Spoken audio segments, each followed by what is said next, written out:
చెప్పాలా? రైట్.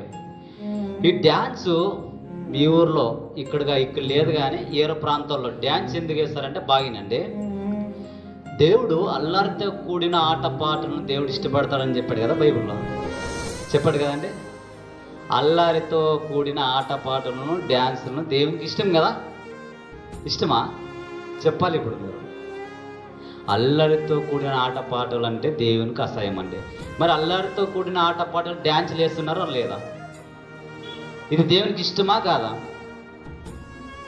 కాదని ఎలా చెప్పగలరు? ఇష్టమని వాళ్ళు ఎవిడెన్స్తో సహా చెప్తున్నారు. ఏమని? దావీదు గారు డ్యాన్స్ చేశాడు. డ్యాన్స్ అంటే నాట్యం ఆడాడు కాబట్టి మేము కూడా చెప్పండి డ్యాన్స్ చేస్తామని అన్నారు అనమాట.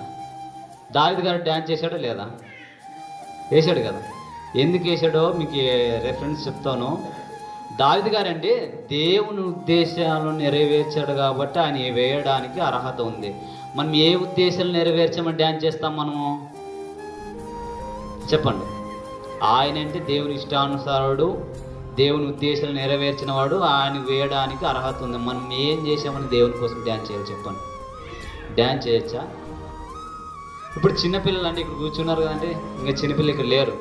చిన్నపిల్లలు ఇక్కడ డ్యాన్స్ చేస్తే చూడడానికి ముద్దు వస్తారా లేదా? ముద్దు వస్తారు.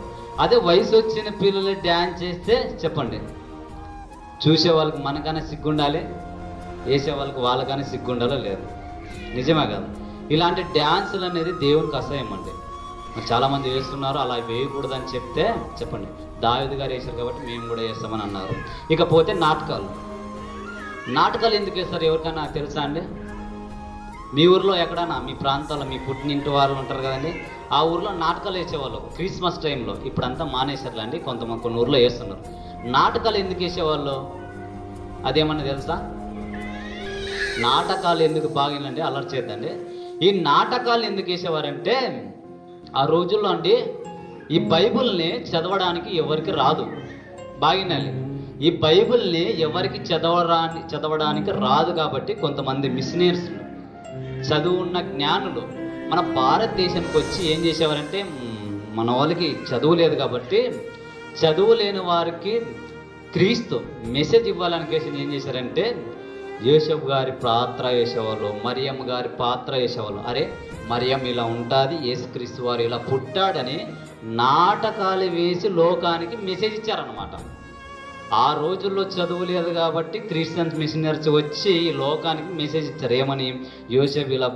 యేసుక్రీస్తు వారు ఇలా పుట్టాడు, యోసేపు ఇలా ఉంటాడు, మరియం ఇలా ఉంటుందని ఒక నాటకాల ద్వారా లోకానికి మెసేజ్ ఇచ్చారు. ఈ నాటకాల వెనక ఉన్న బ్యాక్గ్రౌండ్ ఇదే అనమాట. మరి ఈరోజు చదువున్నా జ్ఞానం ఉన్నా మరి ఏ విధంగా సువార్త చేయాలి, లోకానికి మెసేజ్ ఇవ్వాలి చెప్పండి? అదే నాటకాలు వేస్తున్నారు. నాటకాలు వేయచ్చా అండి? ఇప్పుడు నాటకాలు ఆ రోజు చదువు లేదు కాబట్టి నాటకాలు ఆ విధంగా వేసి లోకానికి మెసేజ్ ఇచ్చారు. నాటకాలు వేయాల్సిన అవసరం లేదు. ఈ రోజుల్లో జ్ఞానం ఉంది, చదువు ఉంది. యేసుక్రీస్తు వారు ఇలా పుట్టాడు, ఇలా సిచ్యువేషన్, ఇలా బాధలు పడ్డారు, యేసుక్రీస్తు వారు తండ్రి మరియమ్మకి ఇలాంటి లోకానికి మెసేజ్ ఇచ్చి ఈ విధంగా ప్రచురించాలే కానీ నాటకాల దారును డ్యాన్స్ దారును వాళ్ళు ఏం నేర్చుకుంటారండి? మనం డ్యాన్స్ చేస్తే మనం డ్యాన్స్ చేస్తాం. స్వరచించండి. మనం ఇక్కడ నిలబడి డ్యాన్స్ చేస్తే వాళ్ళు కూడా నిలబడి డ్యాన్స్ చేస్తారనమాట. నిజమా కాదా? ఈ నాటకాలు ఎందుకు వేసేవారంటే ఆ రోజుల్లో చదువు లేదు కాబట్టి నాటకాలు వేసి లోకానికి మెసేజ్ ఇచ్చారు. మరి ఈ రోజుల్లో నాటకాలు వేయాల్సిన అవసరం లేదండి. వేస్తారా? వేయకూడదు. మరి ఇలాంటి నాటకాలు వేసి చాలామంది ప్రాంతాల్లో వేస్తారు. వేయొద్దండి. డ్యాన్స్ కూడా దేవునికి ఇష్టమైనది కాదు.